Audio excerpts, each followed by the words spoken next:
पूरे मध्य प्रदेश में जन जन की जुबान पे बात आ गई है कि मध्य प्रदेश की सरकार माफियाओं की सरकार है और वल्लभ भवन की 5वीं मंजिल पर माफियाओं का कब्जा हो गया है। ये बात सिर्फ कांग्रेस पार्टी का आरोप नहीं है। मैं हर बार ये बात कहता हूं कि कोई एक विभाग, मैं पूरे मध्य प्रदेश में पत्रकार बंधुओं को चुनौती देता हूं।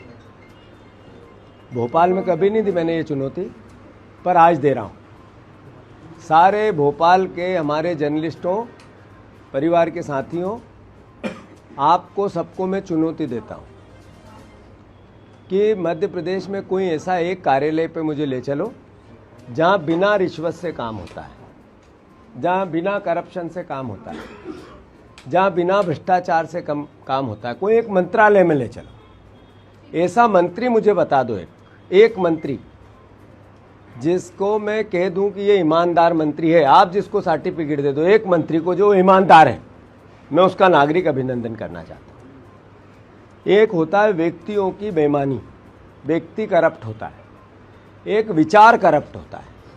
बीजेपी का विचार भ्रष्टाचारी है। अभी आप देखो कि नरेंद्र मोदी जी ने जो जीएसटी लगाई, जब राहुल गांधी जी ने कहा कि ये देश की अर्थव्यवस्था बर्बाद कर देगा,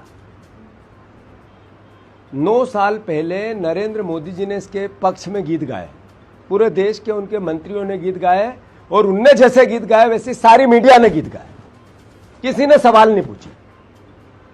जितने नरेंद्र मोदी ने जिस तरीके की भाषा बोली, वैसी की वैसी भाषा हमारे देश की मीडिया ने बोली। 8 साल तक राहुल गांधी कहते रहे कि गरीब लोगों का मरण हो जाएगा, देश की अर्थव्यवस्था कोलैप्स हो जाएगी, से जो छोटे लघु उद्योग है समाप्त हो जाएंगे, और वैसा हो गया।